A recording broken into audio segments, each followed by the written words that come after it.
Claro, esto parece como que es una novedad, y no debe ser así, debe ser natural. Lo que pasa es que nunca la nación originaria ha tenido oportunidad. No es un problema que son analfabetos. No, no han tenido oportunidad al acceso al sistema educativo del Estado. Pero ellos, en su cultura son alfabetos, son los que saben, son los que llevan adelante y resguardan y preservan durante 10.000 años. Al contrario, nosotros somos los analfabetos en entenderlo y no comprenderlo, y no hacer lo que tenemos que hacer para que este tema del proceso de la construcción de una educación plurilingüe, no es multilingüe, esto no es una multitud, es pluri.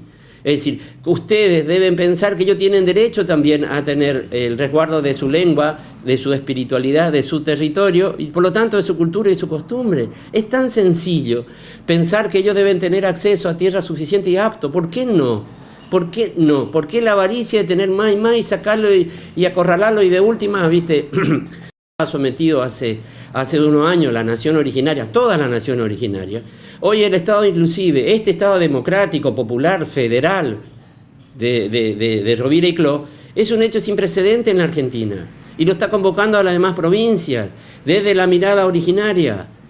Hoy se debate en la nación argentina el cuidado y el resguardo del proyecto de territorio que han fracasado en otras provincias. No sé cuáles son los motivos, pero de nuevo ellos han visto frustrar la vigencia y la implementación de una ley, que aquí no le vamos a permitir, que unos pocos se sigan quedando con lo mucho y que los hermanos que solamente quieren vivir en territorio apto y suficiente, que además se va a resarcir económicamente. Acá nadie le está quitando a nadie. Hay una evaluación, eso pasa a ser a un ámbito de que se llama el comité de tasación, y ellos evaluarán el valor que tiene ese territorio, esa tierra para nosotros, y se va a resarcir.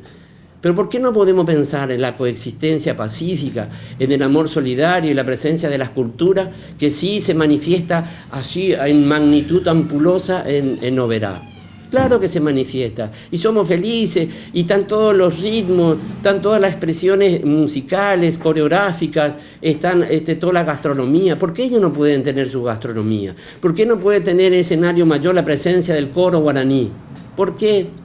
Porque en ese por qué, ahí tenemos que poner lo nuestro, ¿no? Vos, tu profesionalidad, ese ahínco de ser un medio de comunicación del pueblo, la expresión de lo que no tiene esa expresión como popular, como colectivo te estoy hablando, no los problemas personales.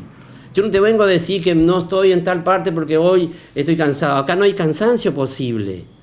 Tenemos que estar. Por eso la asamblea. Y eso significa movilizarnos casi en 6.000 kilómetros que tenemos que hacer para autoconvocarlo, porque tenemos que recorrer toda la provincia, llevarlo y traerlo, digamos. Pero lo hacemos con amor, lo hacemos con alegría. Pero tenemos que pensar que es una militancia desde el Estado. A nosotros nos pagan el sueldo para trabajar, para dedicarnos, para rompernos todo, ¿viste? Porque esa es nuestra tarea. Y más cuando hay una deuda histórica de que 200 años de república, y encima nuestro prócer, nuestro héroe, nos exige y nos reclama qué es lo que tenemos que hacer. No declamar, no decir, mirá, esto, aquello, no, tenemos que hacer y chao. Y arremangarnos y transpirar y que nos piquen los tábanos, los mosquitos, y vamos nosotros con la cabeza y los ojos abiertos pensando cuando vamos en un sendero si no habrá una vibra, todos los temores que aparecen. Si nos vamos a quedar la noche con una camioneta, como hicimos, por ejemplo, el cruce el viernes, hicimos el cruce del Soberbio y salimos en San Pedro por toda la selva paranaense de la biosfera. Y solamente lo podemos hacer una 4x4, pero ellos se merecen que tengamos una 4x4. ¿Cómo la institución no va a tener una 4x4? Que le puede acceder a remedio, a mercadería, a la presencia, a llevarlo, a traerlo. Si es nuestra tarea, es la responsabilidad del Estado, para que accedan los planes ahora universales que van a salir, que son cientos de chicos que van a estudiar la secundaria de 18 a 24. Estuvimos en Iriapú, en Yacyporá, en Iguazú, para que se anoten en este tema de lo que plantea Cristina. Claro, el proyecto, claro, es una realidad contundente, y quedaron ellos empezando la secundaria. Bueno, que hoy están casados, tienen hijos, pueden ir a estudiar y de paso tener esa devolución por el esfuerzo que hicieron y por estudiar. Es una combinación hermosa, ¿viste? Vital, que puedan ir y aprender la otra cultura acceder al conocimiento, tener un título, y de paso el Estado contribuye para que lo haga en las mejores condiciones posibles. ¿Cómo no vamos a llevar avances? ¿Cómo no vamos a ir a hacer eso? Sí, es inclusivo, ahí estamos nosotros, pero también están ustedes. También están ustedes mostrando la bicicleta que vamos a sacar para que ustedes vean que esa bicicleta va a llevar niños a la escuela detrás de parajes. Por ejemplo, te cuento una cosa.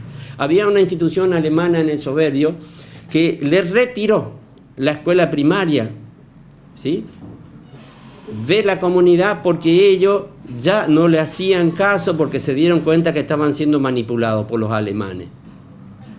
El Soberbio se llama Iriapí, cuyo cacique es Teodoro Sosa.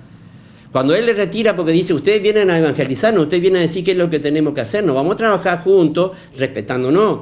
Ustedes han conseguido recursos internacionales para ustedes, pero con destino a los guaraníes. Y resulta que administran ustedes, se enriquecen ustedes, y nosotros ¿qué hacemos? Como la canción claro, nos chupamos el sudor y ustedes se chupan el jugo. Estamos todos locos, ¿viste? Bueno, esas situaciones se da en la iglesia y las tierras 13.000 de una organización que se llama INAL. Hay tierras de la iglesia católica porque dice que ellos no están preparados para administrar sus territorios. Hay muchas complejas, como también están las tierras de fisco, como en el caso de las tierras que ex IPS, viste que siempre se dice las tierras del IPS, son casi 5.000 hectáreas. Ahí están viviendo dos comunidades. No se lo molesta, ellos cuidan para que no entren los cazadores furtivos que están matando a nuestros animalitos con bichitos en sus panzas, que son asesinos móviles, que juegan al tiro al blanco con nuestros bichitos, a los que van a tumbar el monte y que salen los fines de semana y que están denunciando. Ayer vino el cacique de Pozo Azul a denunciar que siguen sacando madera de las 6.000 hectáreas de Pozo Azul. Es decir, esto es una constante, pero hay una sociedad que tiene expresiones autoritarias, xenófobas, de la avaricia, de la mezquindad, que están dispuestos a hacer todo con tal de ganar unos pesos, ¿viste?